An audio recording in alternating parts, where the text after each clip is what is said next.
déclaration de soupçon yooyu moo am ci diggante mbirum Farba Ngom déclaration de soupçon bi mu saisir procureur procureur tamit cette même loi 2024-09 à son article 66 ne ko obligatoirement bu la CENTIF saisiré yow mënoo classer dossier bi sans suite mënoo xam nga dañ naan le procureur c'est le maître de l'opportunité parce que il juge de l'opportunité est-ce que c'est opportun ou pas mais dans cette disposition dañ ne ko yow mënoo juger de l'opportunité obligatoirement da nga war a saisir un juge d'instruction mu tijji information judiciaire lii ma lay wax ay article laa lay citer te du lii ma lay wax ay loi laa lay citer créé wu ma ci dara le président Diomaye créé wul dara ci loi yooyu noonu loi bu mujjee bii nii sax 2024-09 bi c'était le 2 février 2024 donc du régime de Macky Sall pôle judiciaire bi du régime de Macky Sall kon lii ma la wax disposition yi président Diomaye créé wu leen lii ma la wax premier ministre Ousmane Sonko créé wu leen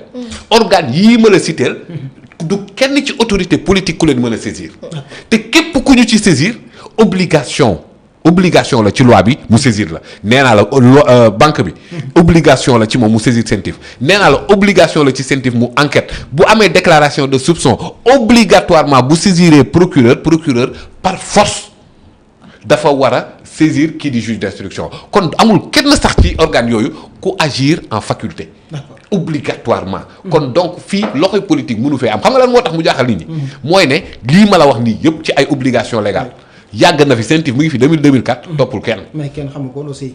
toppul kenn man de xamoon naa ko moom. ñu bëri Sénégalais yi xamuñu woon existence CENTIF. en tout cas CENTIF a ngi doon def liggéeyam. et nul n'est censé ignorer son existence parce que nul n'est censé ignorer la loi. kon donc CENTIF mi ngi fi woon di def ay rapport di saisir procureur. procureur boobu daan am obligation de saisir un juge d'instruction mosu koo def kon donc ñoom ñoo doon violer loi. mais fii nii ñu toll. dëkk bi delluwaat ci légalité delluwaat ci état de droit loi yi ñu koy appliquer. moom moo waral lii day application loi kese la. est-ce qu'on peut reprocher à un régime de respecter la loi. képp kuy reprocher mbir mi Farba Ngom di ko def mbirum politique tu reproches à ce régime d'appliquer strictement la loi. parce que organes yi ma la cité yëpp dañoo appliquer strictement ces lois-là dont je viens de citer. ces dispositions-là dont je viens de citer kenn inventé wu ci. d'accord léegi procureur saisir wala saisir juge d'instruction naka la koy defee c'est sur la base de réquisitoire introductif mais réquisitoire introductif balaa nga koy def ci nit kay di nga ko déglu. wax dëgg yàlla. léegi booy déglu ci nit ki fekk mu am malaadu kiiraay nooy def. da ngay dem yëkkati ko. kese le procureur en question saisir sa hiérarchie le procureur général. qui saisit à son tour le ministre de la justice garde des Sceaux. le ministre de la justice bind. Assemblée nationale ne ko yëkkatil leen ma malaanu kiiraay bii nii pour procureur mën ko déglu lii kese la. lu fi jar yuuxu lu fi jar xuloo lu fi jar xeex. mais ñoom dañu jàpp ni li xew nii lépp du lenn lu ak payantoo wala sax bëgg a xeex. koo xam ne tey jii am na peut-être ay dayo yi nga xam ni premier ministre am na te parce que moom lañ joxe. baaraam tuuma mais Abdou Khadre li ma la wax fii yëpp. ndax cité naa la loi wala cité lu ma la loi. loi nga ma cité la ak ay article ak ay dispositions. du loi yii nii. ana lan la ci premier ministre def. moo créé loi yi. est-ce que premier ministre a ko créé. créé wul loi yi. premier ministre saisirul CENTIF. premier ministre saisirul procureur. ñëpp ñi agir ci bii ku ci nekk li lay saisir loi bi moo la ko imposer. premier ministre laalu ci ba léegi wax ko mënu ci dara. mënu ci dara donc dans cette affaire. il n'y a pas et il ne peut pas y avoir une main politique. d'accord léegi dañu jàppoon ni dossier bi dañu ko def fast track. déedéet ci biir ni ñu. léegi kon nañ delluwaat ci procédure de la justice mu saisir assemblée nationale ñu def commission ad hoc ñu lever immunité parlementaire ñu jàppoon ni la semaine qui va suivre daañu ko convoqué déglu ko ci mbirum CENTIF mais defuñu ko ñu ci bëri ni politique moo ko laloon bëgg rek toroxal ki nga xam ni opposant la ci nguur gu yees gi. toroxal opposant xam nga mooy lan. inventer ce complot politique pour liquider un adversaire politique benn objectif nga ci am bu mbokk élection loolu mooy la main politique. mais fii nii bàyyil ma wax la li xew. allez-y biñ saisiré procureur pour procureur war koo déglu. moom mu fekk mu am immunité. du ñu lever immunité bi. le 14 lanu janvier. la ñu convoqué assemblée nationale. pour lever immunité parlementaire député bi Farba Ngom. convoqué nañ bureau assemblée. la conférence des présidents am na. teg nañ commission ad hoc. commission ad hoc bi évalué na. opportunité wu lever immunité yóbbu nañ ko plénière. lever nañ immunité bi toute la procédure a duré plus de 10 jours. 10 jours.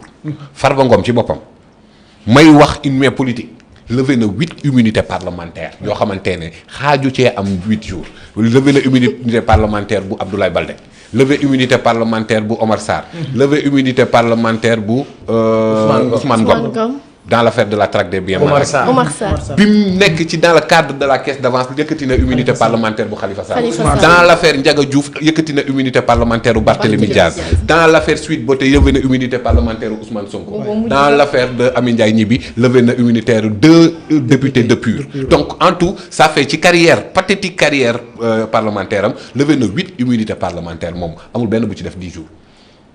amul benn kon suñ ko lewee bu ma. d'accord mais tey ñu levé ko amul benn muy Aïssata Tall Sall maa ngi koy mettre au défi maa ngi mettre au défi maître Moussa Bocar Thiam. nañ ma citer benn disposition muy constitution muy règlement intérieur bu assemblée nationale muy benn loi bu ci réew mi. ne ma ça a été violé dans le cadre de la levée de l'immunité parlementaire de Farba Ngom bu ñu ma citer benn disposition Abdou Khadre dootuma waxati ci média. Parce que j'en suis sûr que toutes les dispositions du règlement intérieur de l'Assemblée nationale, toutes les dispositions de la Constitution ont été minutieusement respectées. Farba Ngom amul benn loi buñ ko teg léegi nag waxuñu la ne yaa def Assemblée nationale du moom mooy définir la culpabilité. Et c'est ça où l'argumentaire de Aïssata Tall Sall est pathétique. mu ni nañ ko jox le fond du dossier. yow xam nga dama la doon expliquer procédure judiciaire bi fu mu jëm. ba njëgsee ba ci war a déglu nit ki kooku am immunité. boo sentiree sama développement. ba ma yegsee ba foofu dama taxaw ne la foog ñu lever ko pour ñu yeggali. kon lever boobu noonu. ak procédure parlementaire bi ma la wax. 10 jours yooyu noonu loolu du benn procédure judiciaire bu ci nekk loolu procédure administrative la. procédure administrative boobu noonu bokkul ak procédure judiciaire. bi nga xamante ne foofu la avocat yi dans le cadre de la légalité égalité des armes. foofu ngay amee le fond du dossier mais naka la yow dégloogu nit ki nga bëgg a am le fond du dossier kon kay dossier bi ce n'est pas encore complet.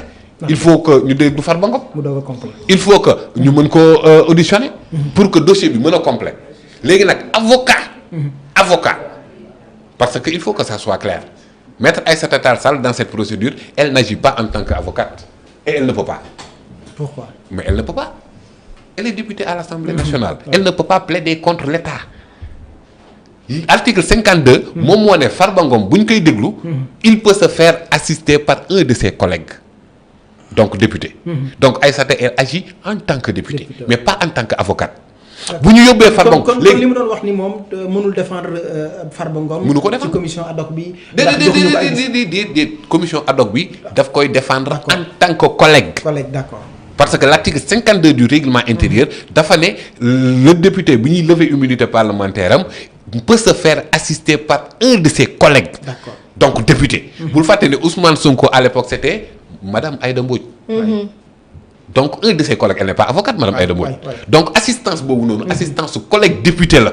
mais pas avocate léegi nag procureur moom moo yor son agenda maintenant. ci naka lay dégloo kenn lay déglu. ak nag lan question la koy poser à Farba Ngom loolu du débat wu fii le temps de la justice n'est pas le temps de RV sans limite. fii Feeling Dakar bokkuñ. donc kon tey jii nii Farba Ngom. nu mu tuddati le procureur Sylla moom mooy xool moom naka lay dégloo Farba du Farba moom mooy joxe du man maay joxe du yow yaa koy joxe. donc kon moom nañ ko xaar ci kii yam mais léegi bu ñu ko yóbbee foofu Farba Ngom.